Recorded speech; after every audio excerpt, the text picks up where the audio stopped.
இன்னைக்கு பாவம் தானே உங்களுடைய பிரச்சனை. இப்ப நம்ம ஜெபிக்க போறோம். இயேசு விடுதலை தருவார். என்ன பாவம்? மதுபானமா, சூதாட்டமா, போதை வஸ்துகளா, கோபமா, எரிச்சலா, வைராக்கியமா, ஏதோ ஒரு பாவ குணம் தப்புன்னு தெரியுது, மாற்றிக்கொள்ள முடியல. நீங்க உங்களை மாற்ற முடியாது, ஆனா இயேசு உங்களை மாற்ற முடியும். அதுக்கு தான் அவர் சிலுவையில மரித்தா. விசுவாசத்தோடு ஜெபித்தா போறோம். எந்த பகுதியில் உங்களுக்கு மாற்றம் வேணும், விடுதலை வேணும், நீங்க முதல்ல அதை தீர்மானிக்கணும். எனக்கு இந்த பாவம், இந்த ரகசிய பாவம் இது யார்கிட்டயுமே சொல்ல முடியாது, என்னை பாதிக்குது, எனக்கு விடுதலை வேணும். இப்ப ஜெபிங்க, இயேசு விடுதலை தருவார். விடுதலை வேண்டுன்றவங்க முழங்கால் படியிடுங்க, அல்லது உங்களுடைய இருதயத்துல கை வச்சு, இயேசுவே இந்த பாவம், பாவ பழக்கம், பாவ சுபாவம், பாவ குணம், அதுல இருந்து எனக்கு விடுதலை தாங்கன்னு கேளுங்க.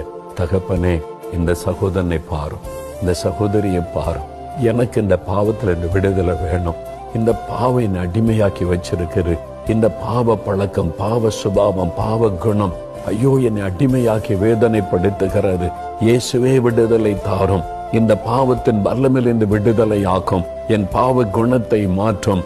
எனக்கு ஒரு விடுதலையும் பரிசுத்தமும் வரட்டும் என்று யார் யார் இப்பொழுது ஜெபிக்கிறார்களோ, ஒவ்வொரு சகோதரனுக்காக, சகோதரிக்காக ஜெபிக்கிறேன். இந்த வாலிப தம்பிக்காக, வாலிப மகளுக்காக ஜெபிக்கிறேன். இயேசு கிறிஸ்துவின் ரத்தம் சகல பாவங்களை நீக்கி சுத்திகரிக்கும் என்ற வார்த்தையின்படி உம்முடைய ரத்தத்தின் வல்லமை அவர்களுக்குள் இறங்கட்டும். ஒரு சுத்திகரிப்பு உண்டாகட்டும். இயேசு கிறிஸ்து விடுதலையாக்கினால் மெய்யாகவே விடுதலை ஆவீர்கள் என்ற வார்த்தையின்படி இன்றைக்கு இயேசு கிறிஸ்துவின் நாமத்தில் விடுதலை உண்டாகட்டும். அந்த பாவ கட்டுகள் அறுக்கப்படட்டும் இயேசுவின் நாமத்தில். இன்றைக்கே ஒரு அற்புதத்தை கண்டு மகிழட்டும். இயேசு கிறிஸ்துவின் நாமத்தில் ஜெபிக்கிறோம் பிதாவே. ஆமேன், ஆமேன்.